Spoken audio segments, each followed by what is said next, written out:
Masya Allah, santri kami sedang antri untuk vaksin. Qadarullah syafa'ala, di tempat vaksin ini ada suara musik. Maka lihat santri-santri kami menutup kupingnya agar mereka tidak mendengar suara musik ini. Barakallahu fikum.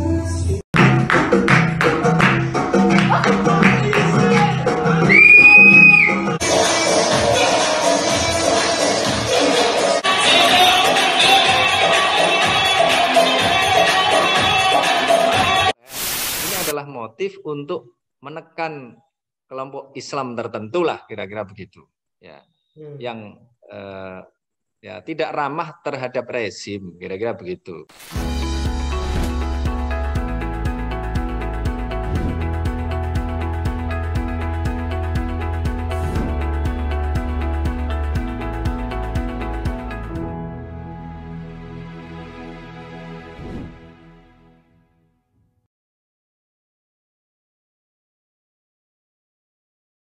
Kawan baik, jumpa kembali di Nur Iswan Channel.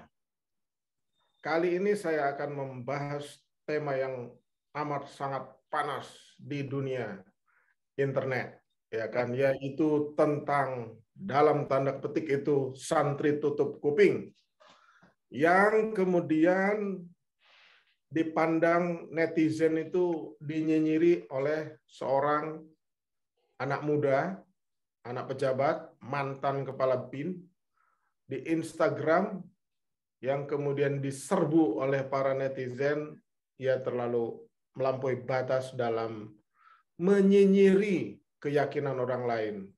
Kemudian peristiwa ini juga melibatkan seorang YouTuber terkenal yang memaksa dia meminta maaf. Nah, Nur Iswan Channel berusaha mencari narasumber yang bisa menjembatani atau memotret, tetapi juga memiliki latar belakang yang pas. Nah, ini setengah berjuang keras kita cari narasumber, dan akhirnya ketemu dengan, namanya itu saya biasa memanggilnya Mas Nasi, tapi orang biasa memanggilnya Ustadz Nasi. Assalamualaikum Ustadz. Waalaikumsalam warahmatullahi wabarakatuh. Suaranya agak putus-putus ini. Ya, nggak apa-apa. Ustadz Nasi atau Mas Nasi itu kenapa unik dan pantas diundang? Pertama, beliau ini hafiz. Hafiz itu artinya penghafal Al-Quran. 30 juz. Ya kan? Bukan hanya juz amma. Dan beliau juga doktor ilmu politik.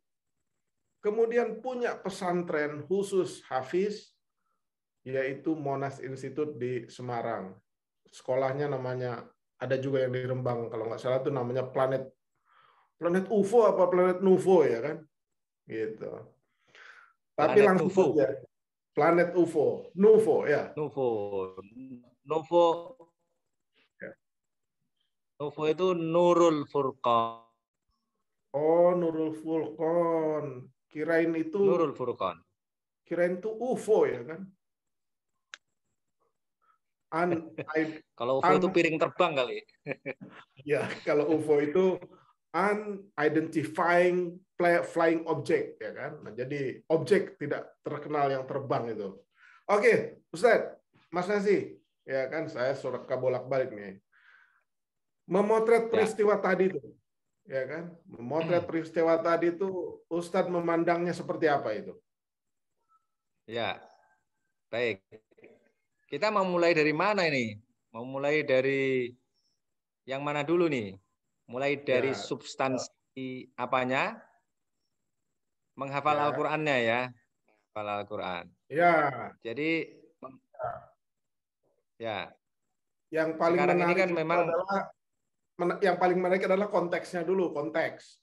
Ya kan? Kenapa dinyinyiri konteksnya. Itu? Apakah pantas, ya kan? Jadi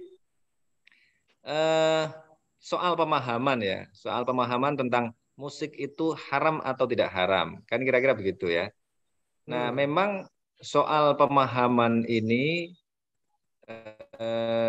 spektrumnya sangat luas. Orang bisa memahami satu teks dengan pemahaman yang berbeda-beda. Misalnya madhab di dalam Islam itu kan banyak. Madhab yang paling besar misalnya di dalam fikih itu ada 4. Padahal yang dipahami kan teksnya sama, Al-Qur'annya sama, hadisnya sama, tetapi pemahamannya bisa berbeda. Tetapi walaupun berbeda, kita harus saling menghormati. Karena itu soal pilihan. Kan juga sama, agama juga begitu kan? Ya. Kalau kita pakai logika, logikanya sederhana. Kalau ada 2 atau lebih hal yang berbeda, maka logikanya hanya ada 2 kemungkinan. Yang pertama adalah semuanya salah atau salah satu saja yang benar. Kalau kita adalah penganut agama, maka sama saja dengan mengatakan bahwa yang kita anut itu adalah yang benar, sementara yang lain salah. Tapi walaupun yang lain salah, kita kan tidak kemudian mengatakan bahwa wah kamu ini enggak benar ini. Kemudian kita hina-hina gitu. Bahkan di dalam ajaran Islam sendiri ada ajaran ya, ada ayat yang mengatakan bahwa kita tidak boleh mencaci maki Tuhan-Tuhan agama lain. Ya, yang disembah oleh orang-orang kafir. Itu enggak boleh dicaci maki. Nah, karena dengan mencaci maki itu nanti akan ada perasaan yang tidak enak dan kemudian orang-orang yang menyembah selain Allah itu akan mencaci maki Tuhan kita sendiri ya, yang kita anggap benar. Nah, ini kan ajaran yang luar biasa ya. Nah, ini tadi soal pemahaman musik haram dan tidak haram, tentu saja ada konteksnya juga ya. Memang di dalam ajaran Islam, di dalam hadis Nabi ada peristiwa yang Nabi mengatakan bahwa jangan mendengarkan musik, jangan mendengarkan nyanyian setan gitu. Ada begitu itu. Nah, tetapi kalau kita pahami secara kontekstual, memang kalau saya pribadi ya, kalau saya pribadi nih, saya menarik teks hadis, kemudian teks Al-Quran, itu secara kalau bagi saya lebih komprehensif, kemudian menghasilkan perspektif yang sebaliknya. Perspektif sebaliknya adalah saya termasuk orang yang suka mengarang lagu, kemudian suka nyanyi. Nah, hanya saja saya belum bisa gitar dan pada usia 42 tahun ini saya berusaha untuk bisa bermain musik. Saya berlatih untuk bermain gitar misalnya. Itu karena apa? Karena saya menganggap bahwa yang dimaksudkan oleh Rasulullah, dimaksudkan oleh hadis Nabi, yang dimaksudkan oleh Al-Quran. Misalnya kalau di dalam Al-Quran itu ada ayat wa minan nasi may yashtari lahwal hadits liyudilla an sabilillahi bighairi ilmi wa yattakhidhaha huzwa. Ulaika lahum adzabun muhin. Itu surat Luqman ayat 6. Itu konteksnya begini. Di antara manusia ada orang yang membeli lahwal hadis. Lahwal hadis itu adalah ya perkataan yang sia-sia. Untuk apa? Untuk memalingkan manusia dari jalan Allah. Nah, ini ada konteksnya. Dulu ada orang namanya Nadir bin Haris. Nadir bin Haris ini adalah seorang intelektual. Dia kaya, pinter gitu. Nah, dia tidak mau ada nabi baru ini, nabi baru yang membawa Al-Qur'an yang sastranya sangat tinggi, isinya sangat indah, luar biasa, bercerita tentang kehidupan dunia dan juga bercerita tentang akhirat. Yang itu tidak dimiliki oleh penyair Arab pada saat itu. Maka apa yang dilakukan oleh Nadir bin Haris? Nadir bin Haris kemudian membeli buku-buku cerita dari Persia, kemudian dibawa ke Arab, ke Mekah pada saat itu, kemudian diceritakan kepada orang-orang di sana dengan maksud agar orang-orang Mekah pada saat itu tidak mendengarkan Al-Quran. Nah, yang dikritik adalah tadi cerita-ceritanya. Nah, kalau ditulis ya berarti bentuknya buku lah kira-kira begitu. Nah, ini yang haram apanya? Yang haram bukan bukunya. Kalau sekarang ya kira-kira novel lah ya. Novel cerita-cerita yang nggak jelas gitu. Novel kan cerita-cerita nggak jelas itu. Apakah kemudian semua buku mau kita haramkan? Yang diharamkan adalah novel-novel yang isinya tidak jelas, yang kalau kita membacanya itu buang-buang waktu, uang, yang mestinya waktu itu bisa digunakan untuk hal yang lain. Uangnya bisa digunakan untuk hal-hal yang lebih bermanfaat, tapi digunakan untuk membalas. Itu kan medianya berarti kan. Nah, kalau kita lihat buku sekarang, buku itu ya isinya kan macam-macam. Kalau kita membaca buku yang lain yang isinya bermanfaat, tentu saja bermanfaat. Nah, kemudian saya analogkan, kalau musik juga begitu, sama. Itu kan sangat universal. Coba kita lihat saja secara objektif. Misalnya apa? Misalnya kalau di Indonesia misalnya Taufik Ismail ya kan. Taufik Ismail, Pak Taufik Ismail itu seorang penyair. Biasanya dia berpuisi, tapi suatu ketika pernah diminta oleh Chrisye untuk mengarang lagu karena dia membutuhkan lagu religi gitu. Lama dia berpikir, menurut satu versi cerita itu, Pak Taufik Ismail berpikir lama sekali sampai detail oleh Chrisye, nggak ketemu juga sampai di deadline kemudian dia dapat satu ayat di dalam surat di dalam surat Yasin itu. Kemudian lahirlah lagu akan datang hari mulut terkunci, itu kan diinspirasi oleh Al-Quran. Nah, dari ayat Al-Quran itu kemudian lahir lagu yang luar biasa. Saya misalnya juga menggunakan ayat Al-Quran untuk membuat syair-syair lagu yang kemudian dibantu oleh salah seorang ustadz yang ada di Planet Novo ini menjadi lagu. Alhamdulillah ya beberapa lah, misalnya Mars Monash Institute itu saya yang buat. Kemudian lagu Marsnya Planet Novo itu juga saya yang buat, yang semuanya itu diinspirasi oleh Al-Quran. Kemudian ada 4 lagu yang kemarin saya ciptakan pada saat saya kena COVID itu, alhamdulillah ini nanti akan segera rilis. Itu juga diiringi musik gitu. Karena apa? Karena keyakinan saya bahwa musik itu universal. Tetapi kembali lagi ke tadi faktor ke masalah keyakinan ya, ke masalah keyakinan itu, ya itu soal pemahaman gitu, soal pemahaman yang masing-masing orang harus memiliki kesadaran bahwa keyakinan orang, pemahaman orang itu nggak bisa diintervensi oleh siapapun. Ini pilihan kok. Gitu. Ya, dia mau mengatakan bahwa musik itu haram atau musik itu halal, ya biarin aja gitu. Memang apa masalahnya? Kalau dia nggak mau mendengarkan musik, toh kita juga nggak rugi kan? Kalau dia tidak mau mendengarkan musik atau siapapun tidak mendengarkan musik kan tidak ada urusannya. Jadi saya punya analog begini.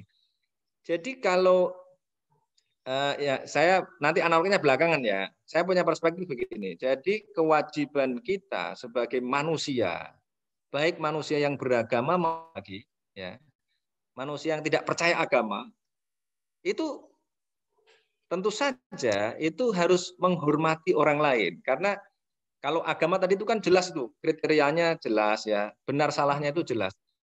Apalagi kalau tidak menggunakan kriteria yang rigid yang berdasarkan dari firman Allah tadi itu kan relatif. Kalau relatif kenapa harus nyalain orang gitu loh kira-kira ya. Nah, misalnya begini, kalau kita pergi ke terminal kemudian lihat orang bingung ya, lihat orang bingung nih. Kemudian kita tanya karena sudah tahu nih ada orang bingung, kan kelihatan tuh mukanya dia lagi nyari-nyari misalnya. Kemudian karena kita orang baik misalnya nih ya, nanti kok mengklaim kita orang baik, karena kita kasihan, wah nanti jangan-jangan orang ini bingung. Kemudian kita kasih tahu, kita tanya dulu, mau kemana? Itu Pak atau Bu gitu. Kemudian dia mengatakan ini orangnya ada di mana nih? Misalnya ada di Jakarta lah, di Terminal Rawamangun lah misalnya. Kemudian dia mengatakan bahwa saya mau pergi ke Surabaya. Oh, kalau mau pergi ke Surabaya atau pergi ke Semarang ya, itu naiknya PO Haryanto. Bisnya Haryanto. Nah, kemudian dia kemudian mengatakan, oh ya. Kemudian ternyata dia naik bis Damri yang menuju Lampung. Misalnya. Memangnya kita harus mengejar dia kemudian memaki-maki dia? Kan nggak boleh dong.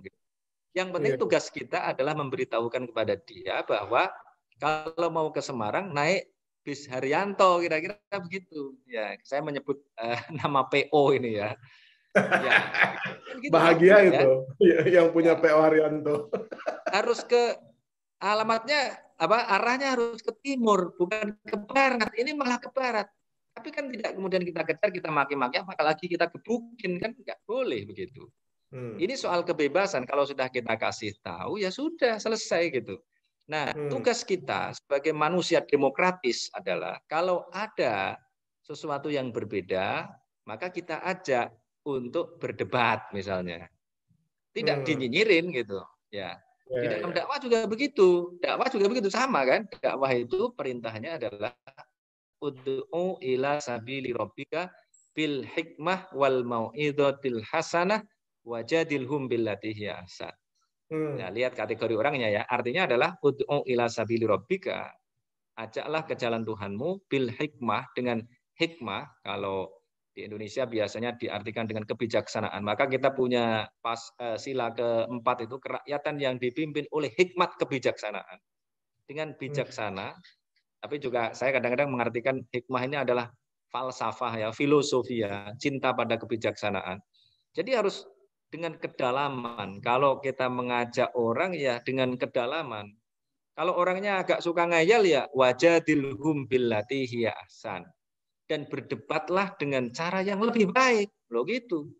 Nah, ini kalau berdebatnya dengan cara yang tidak baik, dengan cara nyinyir misalnya, itu kan malah menyakiti orang, kemudian membuat orang yang tadinya tidak punya masalah kemudian menjadi sakit hati dan lain sebagainya. Nah, ini soal cara.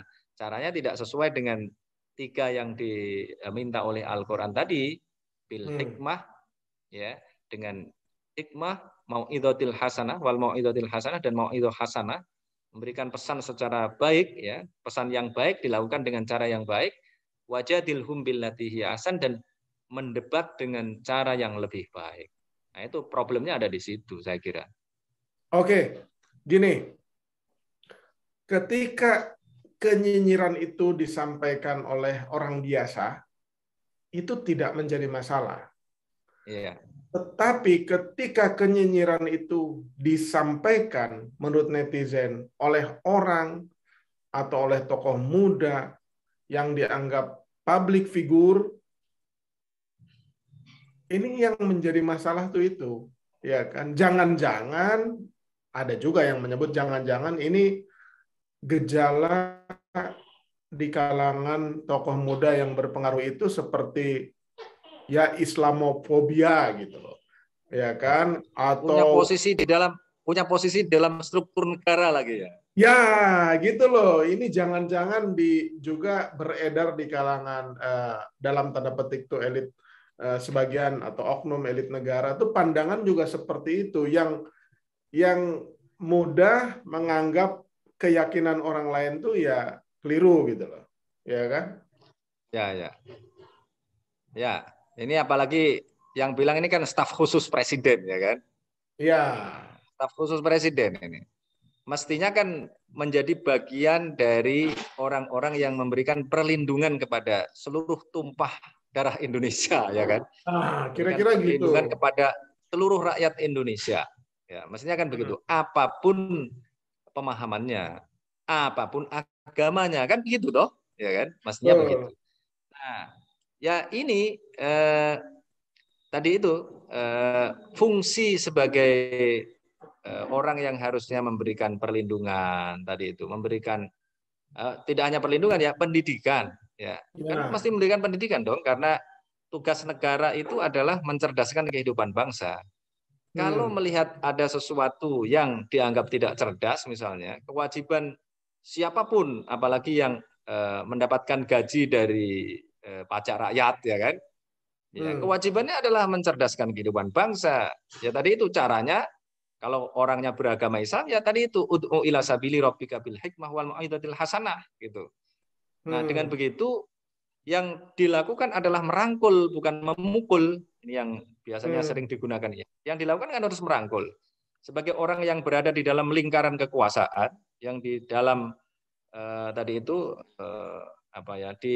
kalau tidak hanya lingkaran kekuasaan, di epicentrum kekuasaan. yang merupakan representasi dari kekuasaan, dari rezim bahkan bisa dikatakan begitu. Nah, ini mestinya tadi itu melakukan tindakan merangkul. Ya. Kan bisa dikomunikasikan dengan siapapun kan bisa. Apa susahnya gitu. Ya. Dilakukan komunikasi sehingga tadi itu yang memiliki pemahaman yang tidak tepat menurut dia itu bisa dicerdaskan. Nah, kalau dicerdaskan kan anak-anak yang tadi menutup itu justru akan berterima kasih itu karena mendapatkan pencerahan. Tetapi kalau caranya begitu, ya justru ya tadi itu akan menyebabkan orang menjadi antipati dan dari situ orang lain yang melihat dengan perspektif yang lebih luas akan bisa menganggap bahwa memang motifnya bukan ingin mencerdaskan, bukan ingin mengkritik, tetapi seperti yang dikatakan oleh Pak Iswan tadi, bahwa motifnya sesungguhnya adalah Islamofobia gitu. Maksudnya Islamofobia ini kalau nanti disebut dengan ada alasannya loh, agamanya yang begitu itu juga Islam itu kan. Tapi kan di dalam Islam nanti ada kategorisasinya lagi kan. Nah, tapi tetap saja tadi itu bisa muncul kesan bahwa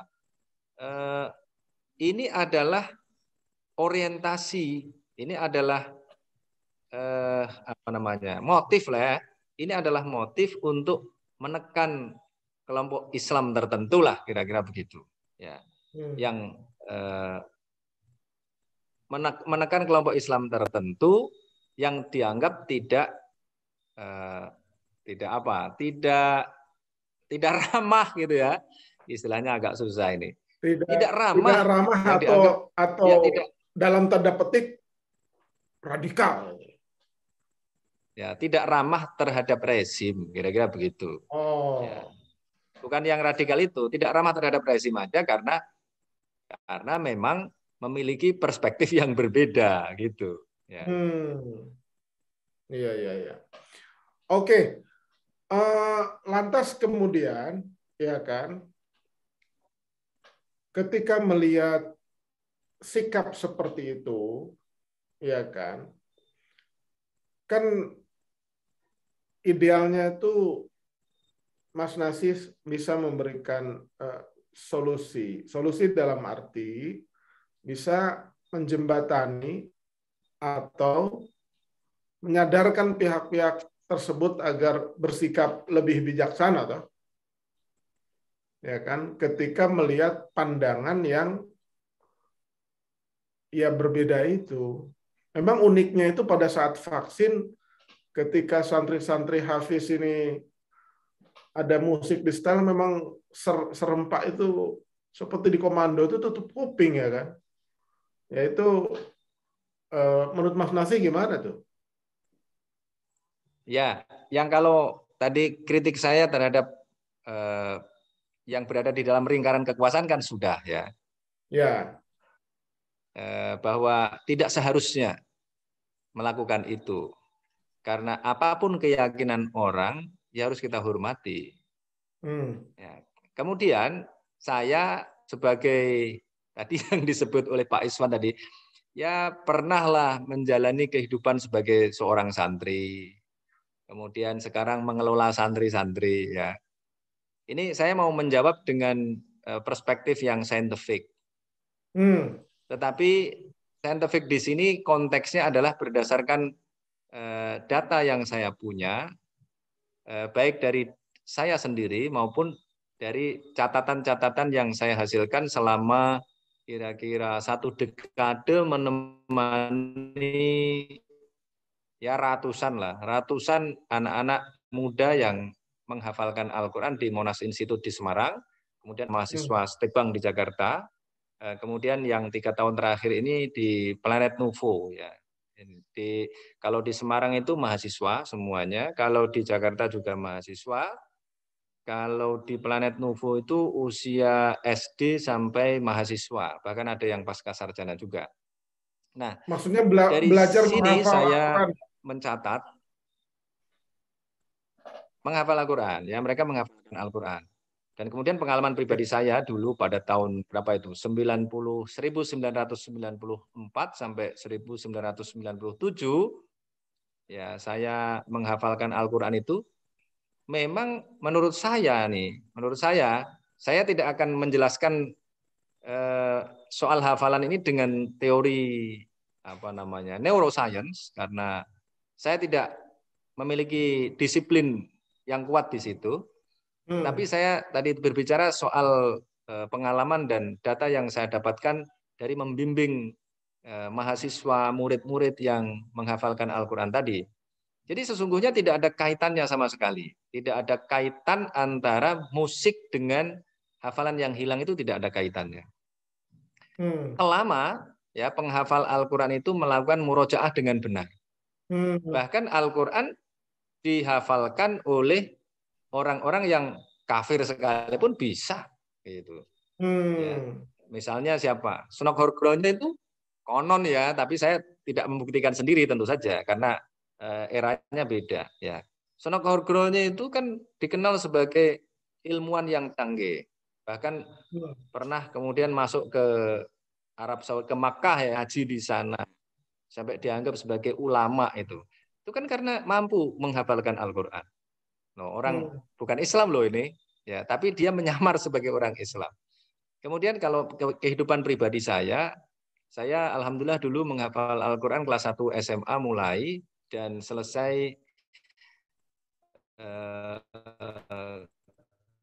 SMA kelas 2 akhir gitu. Jadi 1,5 tahun lah kira-kira. Tapi pada saat saya kuliah, saya mengalami semacam semacam skeptisisme lah ya, karena berhadapan dengan banyak orang yang memiliki pemikiran yang berbeda-beda, sehingga saya harus beradu argumen dengan mereka yang pada saat itu saya merasa bahwa argumentasi saya ini tidak kuat. Kenapa saya mesti percaya pada Al-Quran? Gitu. Sehingga saya kemudian menjadi orang yang berparadigma liberal, menjadi bagian dari orang-orang atau kelompok yang mendirikan Islam liberal itu. Ya. Tapi pada saat itu hafalan saya nggak hilang gitu, alhamdulillah gitu. Ya, itu terjadi pada tahun 2001 lah kira-kira. 2001 sampai tahun 2006 ketika saya kemudian menemukan argumen bahwa Al-Qur'an ini betul-betul dari Allah Subhanahu wa taala, sehingga saya kembali. Tapi ketika saya menjadi liberal tadi itu, alhamdulillah hafalan saya nggak hilang gitu. Padahal kan liberal tadi itu. Liberal itu gimana? Liberal itu ya nanti baca sendirilah ya. Liberal itu gimana? Ya. Ya artinya apa? Artinya ya tadi itu percaya pada Al-Qur'an juga enggak gitu loh. Karena apa? Karena tadi kenapa kok saya pernah diledek dulu sama teman-teman saya. Al-Qur'an kok kamu hafal-hafalkan? Hafal Al-Qur'an itu kan sekarang sudah ada CD-nya, kalau kita mau nyari ayatnya tinggal ketik aja beres gitu kan. Diledek begitu kan. Kemudian apa argumen, apa yang membuat kamu percaya bahwa Al-Qur'an itu betul-betul dari Allah Subhanahu wa taala? Itu bukan buatan Nabi, bukan buatan Muhammad gitu. Nah, pada saat itu memang saya belum memiliki argumentasi yang betul-betul membuat saya bisa membantah ya. Karena dulu di pesantren ya, di kampung saya ini diajari Al-Qur'an itu kan secara doktriner, tidak diajarkan berargumentasi secara kuat gitu, yang tadi itu bisa melawan orang-orang yang tidak percaya pada Al-Qur'an. Nah, sehingga kemudian saya menjadi skeptis tadi itu, menjadi liberal. Nah, tetapi pada saat itu ibu saya, ini faktor ibu nih yang sangat signifikan menjaga hafalan ini. Jadi ibu saya memiliki aturan, pokoknya kalau haul bapak saya, karena di rumah saya ini tradisinya adalah tradisi NU. Nah, kalau haul bapak saya harus simaan Al-Qur'an mulai pagi sampai sore harus 30 juz. Nah, dicek oleh ibu saya. Wah, kalau sampai gagal saya bisa dalam bahaya itu. Di rumah bisa dimarahi ibu saya gitu. Ya, jadi karena saya tidak mau mendapatkan kemarahan dari ibu saya kan selalu ingin mengecek. Ya, alhamdulillah ibu saya hafal Al-Qur'an, bapak saya hafal Al-Qur'an. Sehingga ibu saya dengan mudah aja kalau saya simaan pakai loudspeaker itu, pakai mic itu, kedengeran. Kalau nggak lancar ya saya akan ditegur oleh ibu saya. Nah, tetapi tadi itu saya menjaga itu agar nanti pada saat haul ya, nanti saya bisa simaan dengan lancar. Maka kuncinya sederhana, kalau setiap hari saya masih bisa melakukan murojaah atau mengulang sebanyak 6 juz, ya insya Allah pasti lancar gitu. Ya. Walaupun mendengarkan musik sampai berapa lagu lah, 10 lagu, mau 20 lagu, kalau murojaah dengan tertib minimal 6 juz per hari, insya Allah akan lancar. Siapapun itu. Tetapi walaupun tidak pernah mendengarkan musik, tapi tidak murojaah dengan tertib, ya tidak akan bisa. Itu analog lah ya. Ini saya gunakan analog juga. Secerdas apapun orang, siapa orang paling cerdas di Indonesia, tapi dia tidak tertib melakukan murojaah sebanyak 6 juz sehari, ya minimal 5 juz lah per hari. Kalau sudah selesai ya hafalan 30 juz itu, ya tidak akan bisa. Secerdas apapun, mau lulusan dari universitas terbaik manapun, tidak akan bisa. Gitu. Nah, jadi berdasarkan data yang saya punya ini, memang tidak ada kaitannya, nggak nyambung itu, tidak nyambung antara tadi itu mendengarkan musik dengan hafalan yang hilang, itu tidak ada kaitannya. Bukti sejarah ya, kalau ini bukti sejarah. Kalau sekali lagi kalau bicara neuroscience, hafalan itu ada di otak kanan atau otak kiri, misalnya saya tidak akan bicara itu ya. Tetapi berdasarkan data sejarah, kita memiliki ilmuwan-ilmuwan muslim yang dulu namanya itu berkaitan sangat erat dengan musik. Salah satu yang terkenal adalah Ibnu Sina namanya. Ibnu Sina ini pada usia 10 tahun, ada yang mengatakan bahkan 4-5 tahun, ada yang mengatakan 4 tahun, 5 tahun, ada yang mengatakan 7 tahun, ada yang mengatakan 10 tahun, 10 tahun itu sudah hafal Al-Quran.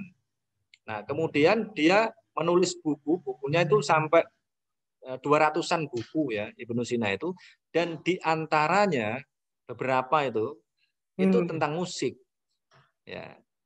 Jadi Ibnu Sina menulis tentang musik. Bagaimana mau menulis musik nggak bisa musik kan nggak mungkin. Dan dia seorang dokter. Dia mengatakan di salah satu tulisannya itu ada bahwa musik juga menjadi salah satu metode untuk atau media lah ya, media untuk penyembuhan. Nah, gitu. Dikatakan oleh Ibnu Sina. Nah, Ibnu Sina kan tadi hafal Al-Qur'annya sudah 10 pada saat usia 10 tahun. Enggak ada masalah itu dengan hafalan Al-Qur'annya gitu. Ya. Al-Ghazali misalnya. Al-Ghazali juga sama gitu. Al-Ghazali itu kan seorang sufi. Nah, musik digunakan di mana? Misalnya di Turki ya, di Turki, di Mesir itu pakai musik juga mereka. Untuk mencapai ekstase kepada Allah Subhanahu wa taala menggunakan musik, bahkan medianya adalah musik. Nah, ini kan menunjukkan bahwa ini soal perspektif saja yang berbeda. Nah, tadi itu perspektif berbeda yang kemudian dihubungkan dengan yang aslinya itu tidak ada kaitan dengan hafalan, memang ada kaitannya dengan hadis saja. Ya.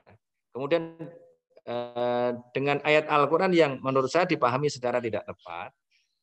Nah, kemudian ini kaitan dengan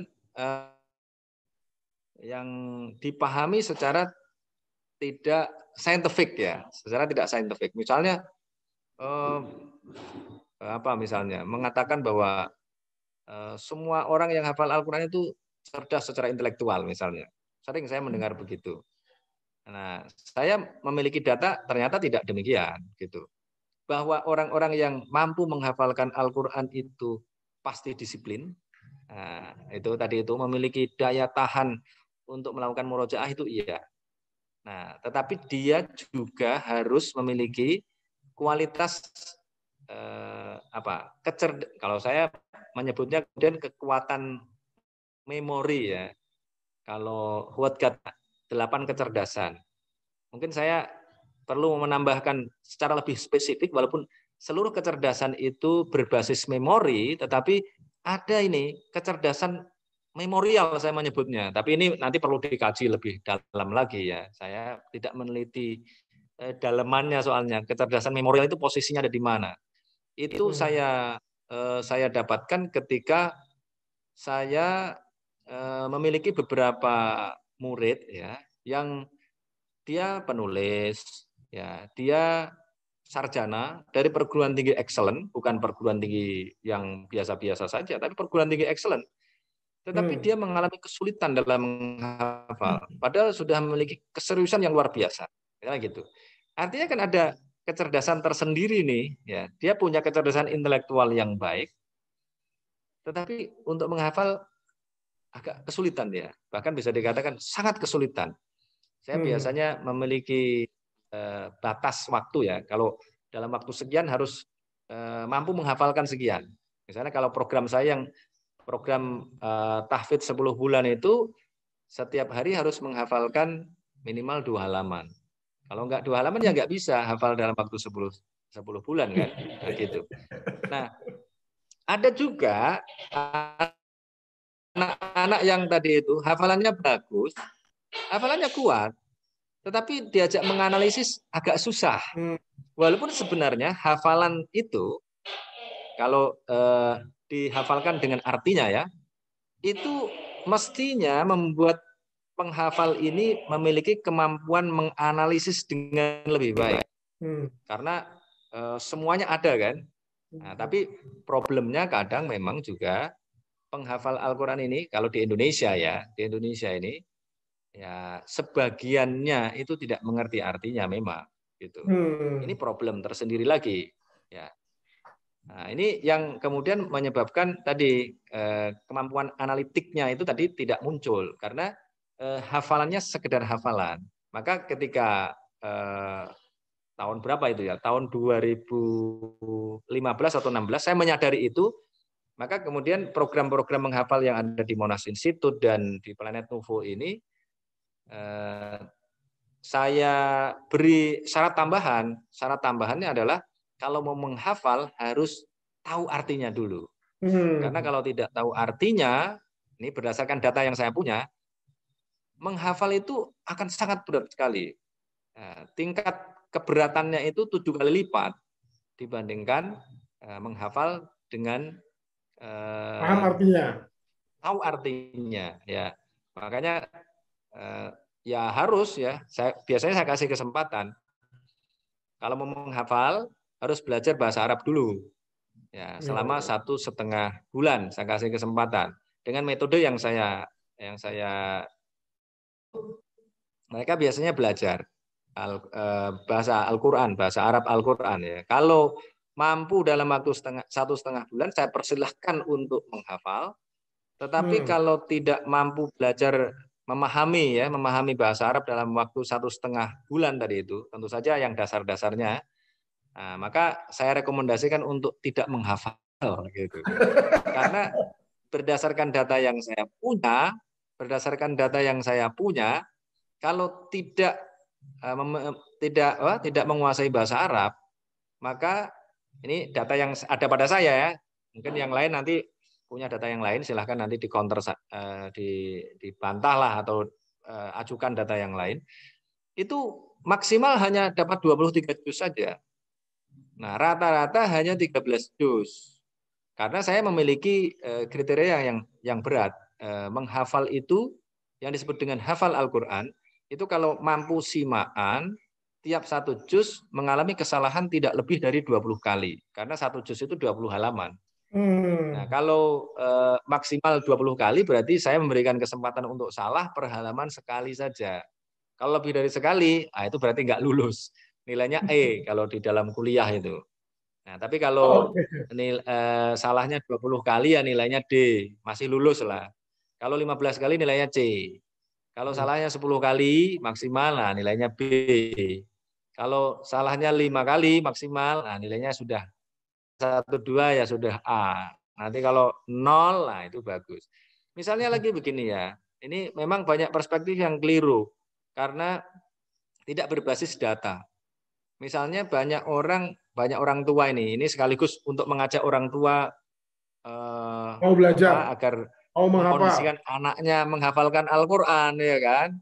Tetapi mengkondisikannya harus pas. Misalnya anak-anak disuruh untuk menghafalkan surat juz 30 lah ya, juz 30 dulu. Nah, ini saya menemukan data menarik.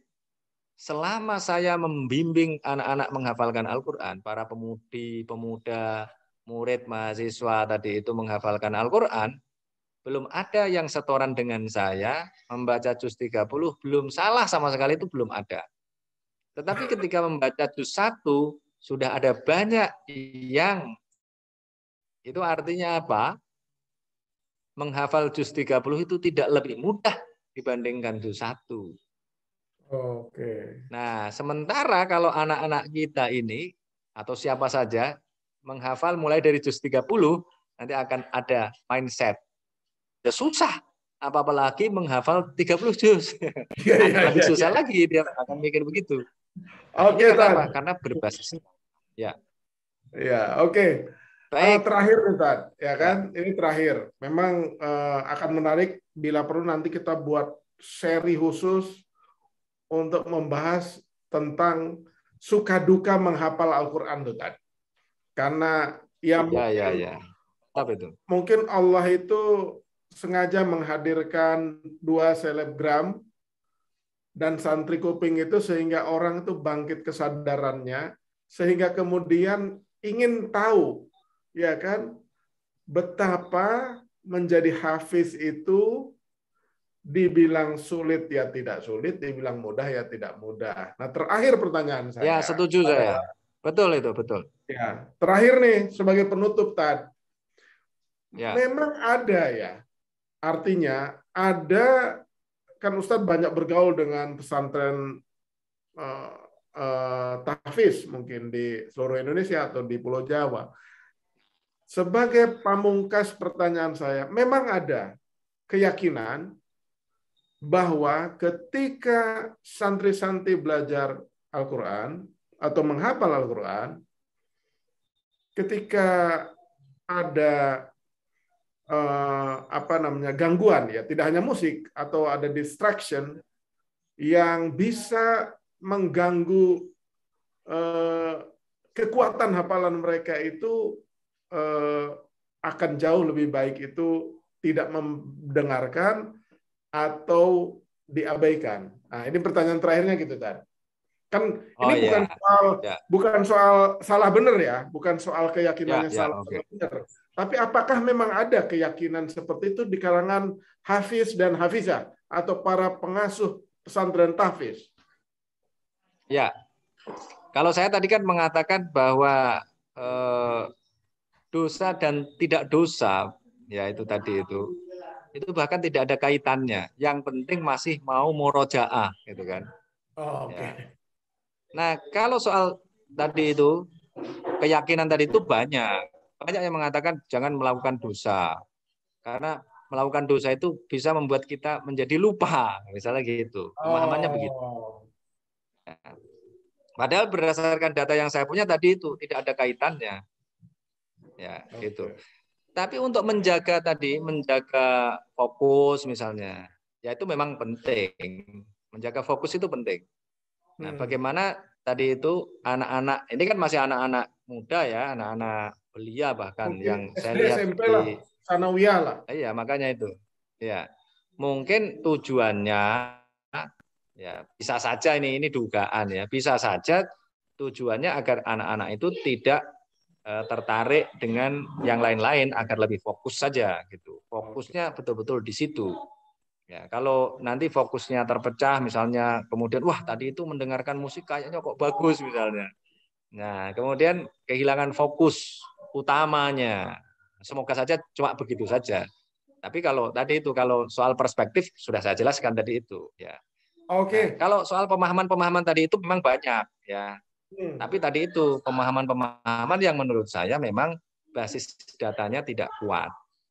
Misalnya Imam Syafi'i juga mengatakan begitu ya. Imam Syafi'i mengatakan bahwa tadi itu kalau melakukan dosa tadi itu akan daya ingat akan menurun misalnya begitu ya.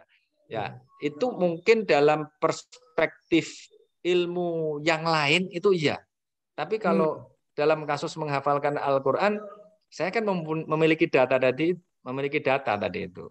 Tapi kalau untuk ilmu yang yang disebut dengan ilmu huduri misalnya, ilmu laduni misalnya, orang yang melakukan dosa tidak akan mendapatkan itu.